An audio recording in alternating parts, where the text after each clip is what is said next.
नमस्कार विद्यार्थी मित्रांनो, स्वागत आहे तुमच्या यूट्यूब चॅनल प्रवेश SSC मध्ये। उम्मीद करतो विद्यार्थी मित्रांनो तुम्ही सगळे बढिया असाल। आज SSC GD 2025 Pune Talegaon centre 2 September 2025 ला झालेली जे फिजिकल चालवले विद्यार्थी मित्रांनो त्याची संपूर्ण माहिती आजच्या या व्हिडिओच्या माध्यमातून मी तुम्हाला सांगणार आहे।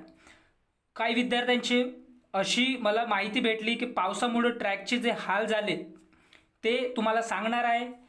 एवढे मुले फेल होण्याचे कारण सुद्धा तुम्हाला सांगणार आहे। त्याचबरोबर फ्री राहण्याची सोय, ट्रॅक जायचं कसं, जेवणाची सोय विद्यार्थी मित्रांनो, त्याचबरोबर तुम्हाला घडी बांधता येते काय ते सुद्धा तुम्हाला सांगणार आहे। त्याचबरोबर कोणत्या कोणत्या अडचणी येत आहेत ते सुद्धा सांगणार आहे। विद्यार्थी मित्रांनो, सर्वात पहिले तुम्ही हा जो व्हिडिओ भेटलेला आपल्याला तो व्हिडिओ तुम्ही पाहून घ्या विद्यार्थी मित्रांनो। इथे हा व्हिडिओ आहे विद्यार्थी मित्रांनो, हा तुम्ही बघू शकता। हा पुणे तळेगाव CRPF कॅम्पचा हा जो ग्राउंड आहे विद्यार्थी मित्रांनो, यामध्ये तुम्ही बघू शकता हा असा ग्राउंड आहे। चौकोनी ग्राउंड भेटणार आहे तुम्हाला विद्यार्थी मित्रांनो, हा तुम्ही बघू शकता। यामध्ये तुम्हाला दिसत आहेत हे मुलं, एका मुलांनी तो आहे जो व्हिडिओ आहे तो बनवलेला आहे, तो मी तुम्हाला दाखवलेला आहे। त्याचबरोबर इथे विद्यार्थी मित्रांनो तुम्ही इथे बघू शकता की आता इथे सर जायचं कसं, प्रोसेस काय। सर्वात पहिले तुम्हाला विद्यार्थी मित्रांनो 4 ते 6च्या दरम्यान तुम्हाला जायचं आहे, तुमची एंट्री राहील। त्याचबरोबर तुम्हाला आधार कार्ड आणि तुम्हाला एक आधार कार्ड आणि सोबत त्याचा हॉल तिकीट लागेल। त्याबरोबर तुम्हाला अंदर घेतलं जाईल। त्याचबरोबर तुम्हाला त्यानंतर तुम्हाला फॉर्म दिलं जाईल विद्यार्थी मित्रांनो, रोल नंबर वाईज तुम्हाला बसवले जातील, हॉलमध्ये घेऊन जाणार। त्यानंतर तुम्हाला फॉर्म दिलं जाईल, फॉर्म तुम्हाला ते भरावं लागणार। त्याचबरोबर तिथे 2 फोटो लागतात, पण तुमच्याजवळ असो एक्स्ट्राचे फोटो असले तरी चालेल। त्याचबरोबर विद्यार्थी मित्रांनो डॉक्युमेंट्स तुमचा जर असले पाहिजे, लागत तर नाही, कास्ट सर्टिफिकेट असली पाहिजे, डोमासाईल पण असली पाहिजे असो तुमच्याजवळ। त्याचबरोबर हॉलमध्ये नेल्यानंतर विद्यार्थी मित्रांनो तुम्हाला ट्रॅक जवळ नेतात। तिथे तुम्हाला सर्वात पहिले RFID चिप देतात। तुम्हाला RFID चिप दिल्यानंतर विद्यार्थी मित्रांनो ते तुम्हाला चेस नंबर देतात। तिथे सुद्धा स्कॅनर असते आपला, तुम्ही इथे बघू शकता। हा जो दिसत आहे तुम्हाला इथे बघू शकता, इथे चेस्ट नंबर पण आहे। चेस्ट नंबर असल्यानंतर त्याचबरोबर इथे बारकोड सुद्धा दिसत आहे। तुमच्या पायाचे जे बारकोड असतात ते स्कॅन होतात। स्कॅन झाल्यानंतर तुमचे बायोमेट्रिक सुद्धा होते। बायोमेट्रिक झाल्यानंतर तुम्हाला जे विद्यार्थी मित्रांनो जे आहे ते बॅच वाईज तुम्हाला बसवलं जाते, बॅच वाईज बसवलं जाते। त्या बॅचमध्ये तुम्हाला बसवलं जाते असे 4 ते 5 ग्रुप असे बनतात विद्यार्थी मित्रांनो।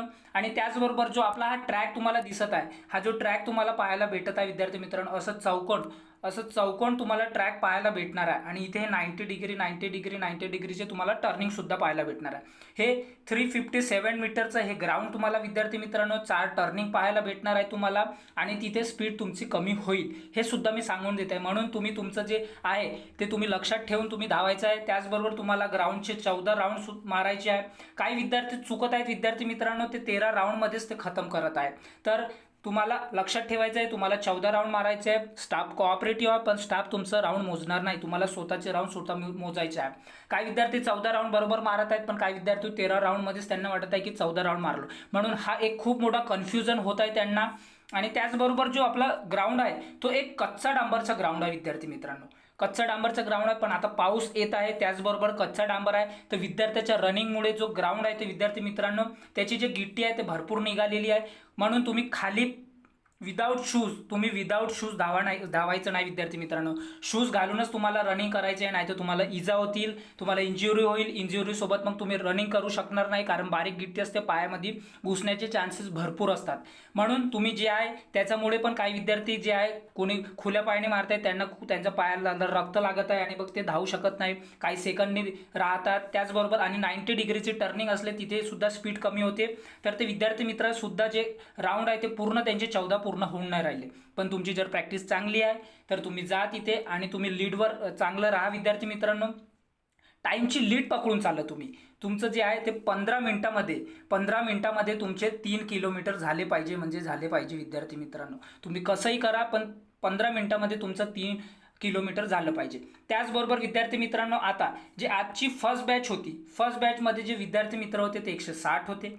160 मध्ये जे विद्यार्थी मित्र होते त्यापैकी 90 मुलं पास झाले, 70 मुले जे आहे विद्यार्थी मित्रांनो ते फेल झाले। बघा तुम्ही रेशो बघा तुम्ही किती दिसत आहे। त्याचबरोबर हे झाल्यानंतर तुम्हाला जे पासची बॅच वेगळी बनते, फेलची बॅच वेगळी बनते विद्यार्थी मित्रांनो। फेल झालेले विद्यार्थी असतात त्यांना अपात्रचं जे आहे किती सेकंडने राहिलं, किती मिनिटाने राहिलं, किती राऊंडने राहिलं ते सुद्धा इथे मेन्शन असते आणि त्यांना बाहेर केलं जाते। त्याचबरोबर पासवाल्यांची जे वेगळी बॅच म्हणजे तिथं तुमची हाईट, वेट आणि चेस्ट मोजली जाते. एक एक तुम्हाला आणखी शॉकिंग न्यूज एक आहे, हाईटमध्ये सर्वात जास्त विद्यार्थी कटत आहे, कारण हाईट वेट चेस्टची प्रोसेस रनिंग नंतर होते, हे सुद्धा सांगत आहे.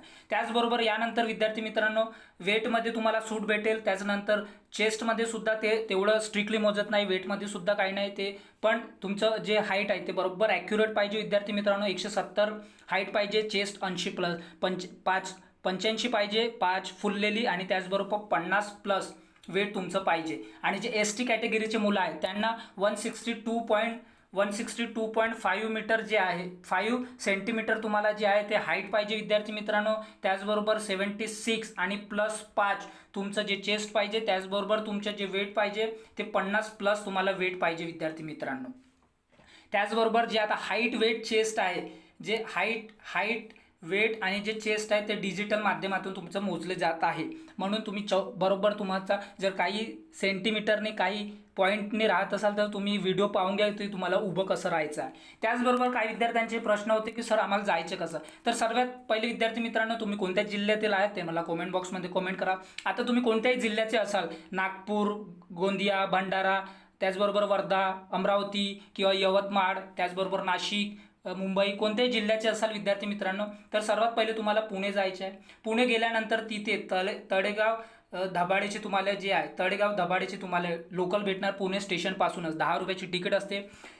स्टेशनवर पोहोचल्यास, तळेगाव स्टेशन पोहोचल्यास तिथून तुम्ही 50 मीटर बाहेर निघा विद्यार्थी मित्रांनो. 50 मीटर बाहेर निघाल्यानंतर एक थोडंसं असं चढावर जावं लागते.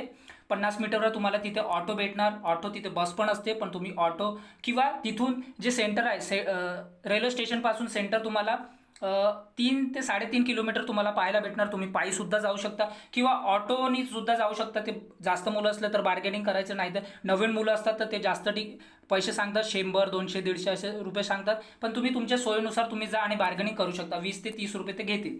तिथे एक अजिंक्य तारा हॉटेल आहे विद्यार्थी मित्रांनो, तुम्ही मॅपमध्ये सुद्धा सर्च करू शकता. अजिंक्य तारा हॉटेलमध्ये तुम्हाला राहण्याची सोय फ्री आहे आणि तिथे खाण्याची सुद्धा असते, पण खाण्याचे पैसे लागतात. 140 रुपये थाळी जवळपास आहे. त्याचबरोबर तिथे आसपासचा परिसर आहे, तिथे तुम्ही पैसे देऊन सुद्धा राहू शकता. हॉटेल्स आहे तिथे विद्यार्थी मित्रांनो, तिथे सुद्धा राहू शकता. 100 रुपयाने सुद्धा राहू शकता. त्याचबरोबर तिथून आता जो अजिंक्य तारा हॉटेलचा जो परिसर आहे विद्यार्थी मित्रांनो, तिथून तुमचं जे सेंटर आहे, जे सेंटर तुम्हाला आहे ते 800 ते 900 मीटर तुम्हाला पाहायला भेटणार. तुम्ही तिथून सकाळी पायी जाऊ शकता विद्यार्थी मित्रांनो. अशा प्रकारची अपडेट होती. जर तुम्हाला कोणत्याही प्रकारचे क्वेरीज असतील, अशा प्रकारचं हे ग्राउंड होतं, तुम्ही पाहू शकता विद्यार्थी मित्रांनो. चौकोनी हा जो ग्राउंड आहे हे तुम्हाला पाहायला भेटणार. असे मुले बसले आहेत, तुम्ही पाहू शकता. हा व्हिडिओ आपल्याला भेटला एका ठिकाणावर, त्याची मी तुम्हाला हे व्हिडिओ सुद्धा दाखवलेला आहे. त्याचबरोबर विद्यार्थी मित्रांनो, अशा प्रकारच्या अपडेटसाठी आपल्या चॅनलला सबस्क्राईब करा, व्हिडिओला लाईक करा, शेअर करा, कमेंट करा. आपण भेटूया नंतरच्या व्हिडिओमध्ये. Thanks for watching. जय हिंद, जय भारत. थँक्यू.